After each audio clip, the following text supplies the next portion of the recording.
Bismillahirrahmanirrahim. Assalamualaikum warahmatullahi wabarakatuh. Pada kesempatan kali ini saya akan membahas materi tentang pengaruh agama dan kebudayaan Hindu, Buddha, dan Islam di Indonesia. Membahas perkembangan agama Hindu-Buddha, maka pandangan kita akan tertuju pada peradaban Sungai Indus di India. Sekitar 2000 tahun Masehi di wilayah India mulai berkembang budaya dan agama Hindu. Dan beberapa waktu kemudian di India lahir pula budaya dan agama Buddha. Dari India kemudian budaya dan agama Hindu-Buddha mulai menyebar ke berbagai wilayah di Asia termasuk Indonesia. Pertumbuhan dan perkembangan kebudayaan Hindu di India berkaitan dengan sistem kepercayaan bangsa Arya yang masuk ke India. Pada dasarnya munculnya agama Hindu adalah sinkretisme kepercayaan masyarakat asli India atau Dravida dengan bangsa pendatang atau Arya. Bangsa Arya yang telah berada di India mengembangkan sistem kepercayaan dan kemasyarakatan yang sesuai dengan tradisi yang dimilikinya. Sistem kepercayaan itu berupa menyembah terhadap banyak dewa yang dipimpin oleh golongan pendeta atau Brahmana. Keyakinan bangsa Arya terhadap kepemimpinan kaum Brahmana dalam melakukan upacara melahirkan kepercayaan Brahmanisme. Golongan Brahmana tersebut kemudian menulis ajaran mereka dalam kitab-kitab suci yang menjadi standar pelaksanaan upacara-upacara keagamaan. Kitab suci agama Hindu disebut Weda. Weda terdiri dari 4 kitab, yaitu Rigveda, Samaveda, Yajurveda, dan Atharvaveda. Agama Hindu merupakan sinkretisme antara kepercayaan bangsa Arya dengan kepercayaan bangsa Dravida. Karena di lembah Sungai Gangga dan Yamuna sebagian dari bangsa Dravida tersebut bercampur dengan orang-orang Arya. Di wilayah ini kemudian banyak terjadi perkawinan antara orang-orang Arya dan penduduk asli. Perkawinan di antara mereka melahirkan generasi baru yang terkenal dengan sebutan bangsa Hindu. Bangsa Arya mempunyai kepercayaan yang bersifat politeisme, yaitu kepercayaan terhadap banyak dewa yang masing-masing dewa memiliki peranan dalam kehidupan bermasyarakat. Ada 3 dewa utama dalam agama Hindu yang disebut Trimurti. Ketiga dewa tersebut terdiri dari Dewa Brahma, yaitu Dewa Pencipta, Dewa Wisnu, yaitu Dewa Pelindung, dan Dewa Siwa, yaitu Dewa Perusak. Sistem kepercayaan yang dikembangkan bangsa Arya adalah sistem kasta yang mengatur hubungan sosial bangsa Arya dengan bangsa-bangsa yang ditaklukkannya.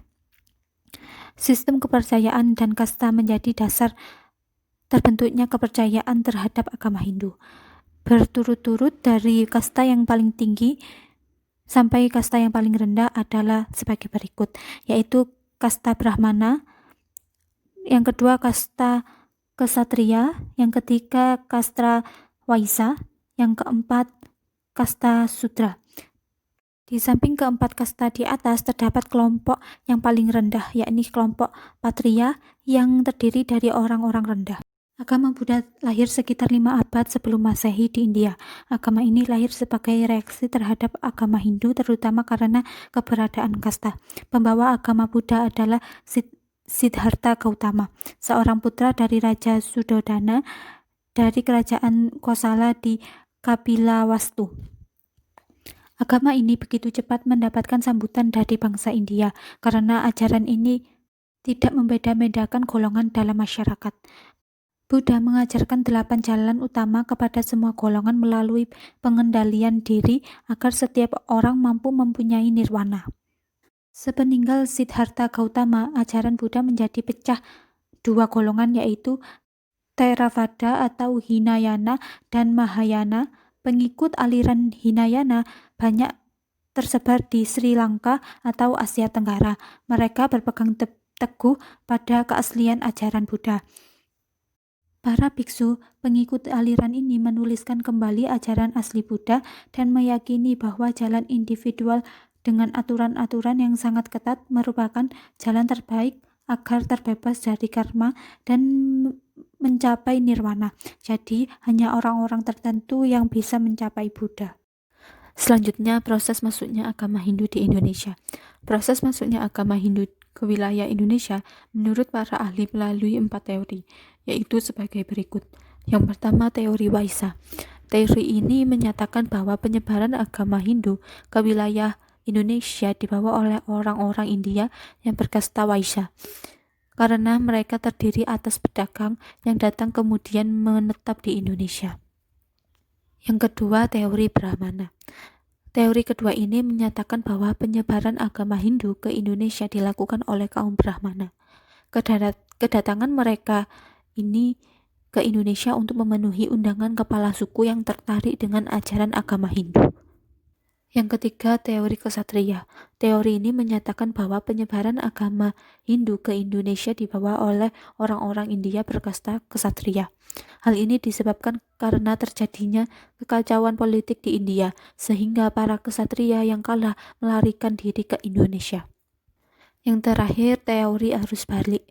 Teori arus balik lebih menekankan kepada peranan bangsa Indonesia dalam proses penyebaran kebudayaan agama Hindu di Indonesia.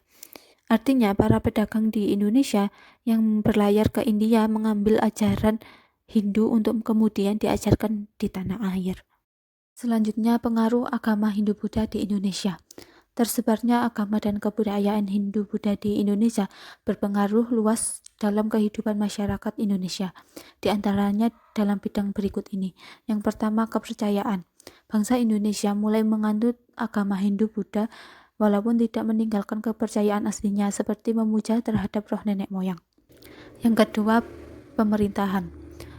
Bangsa Indonesia mulai mengenal sistem pemerintahan kerajaan dan meninggalkan sistem pemerintahan kepala suku dan sistem kerajaan seorang raja memerintah secara turun-menurun.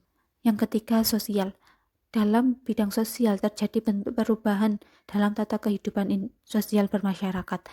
Misalnya, dalam masyarakat Hindu diperkenalkan adanya sistem kasta.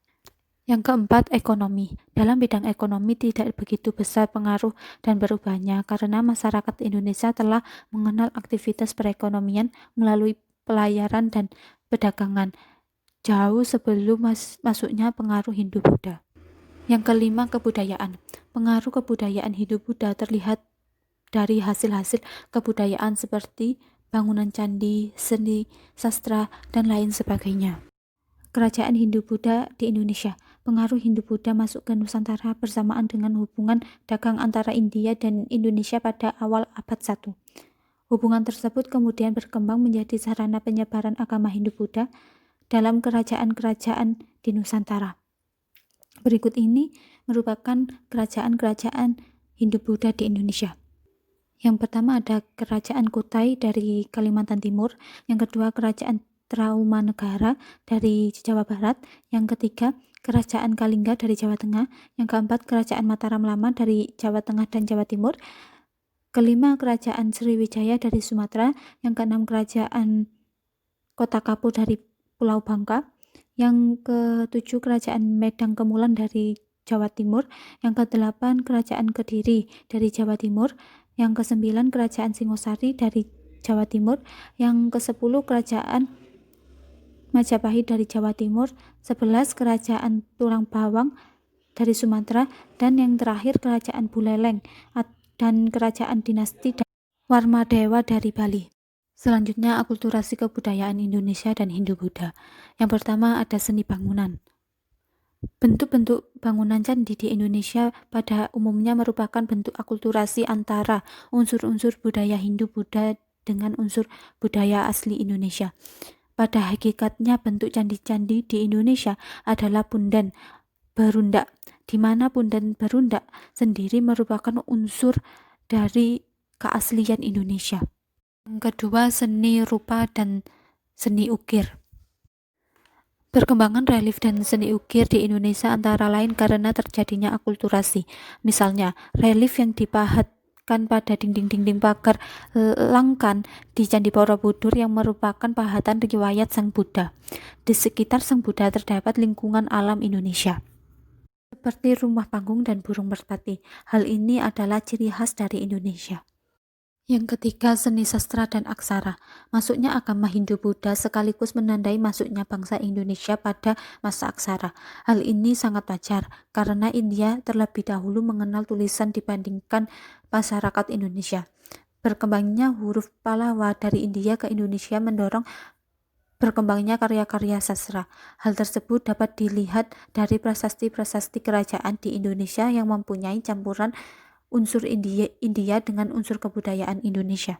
Yang keempat, filsafat dan kepercayaan. Sistem kepercayaan telah tumbuh jauh sebelum kedatangan agama Hindu-Buddha di Indonesia. Masyarakat Indonesia pada masa praksara telah menggunakan simbol-simbol yang mempunyai makna tertentu. Penduduk Indonesia waktu itu sudah percaya adanya kehidupan sesudah mati, sehingga mereka mengadakan pemujaan terhadap roh nenek moyang.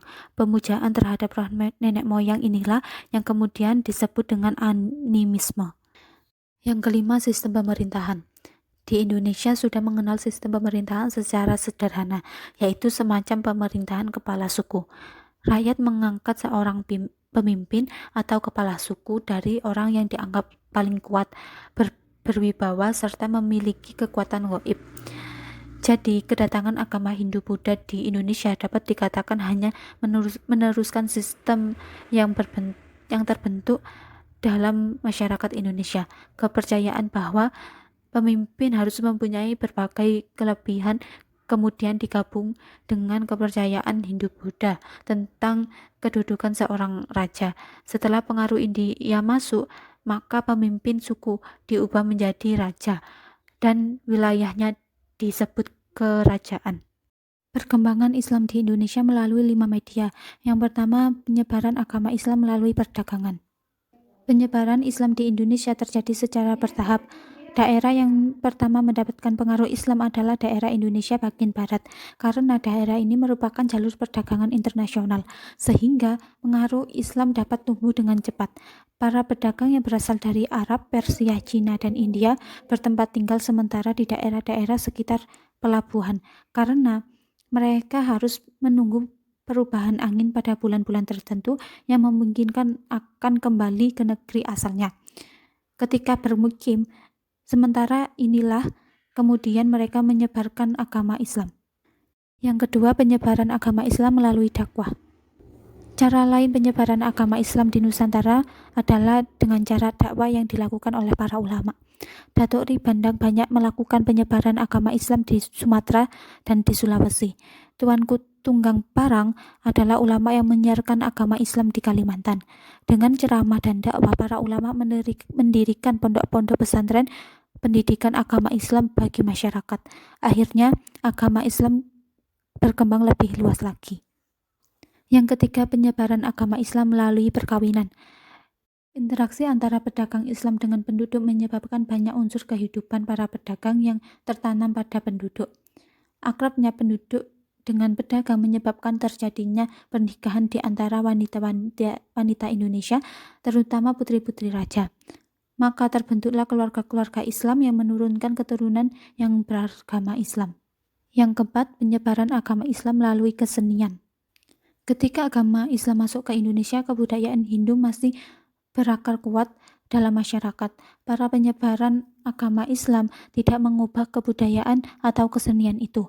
Mereka bahkan menggunakan seni budaya Hindu sebagai sarana penyebaran agama Islam, misalnya lewat seni wayang. Menara Masjid Kudus mirip dengan candi atau bangunan pura. Pintu gerbang Masjid Tuban mirip sekali dengan candi Bentar yang khas Hindu, atau masjid dibuat dengan menyerupai Meru pada pura-pura Hindu.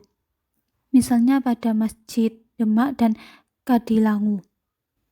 Para penyebaran agama Islam berusaha menyesuaikan diri bangunan-bangunan Islam dengan bangunan-bangunan Hindu, agar masyarakat tidak mengalami perubahan secara mendadak.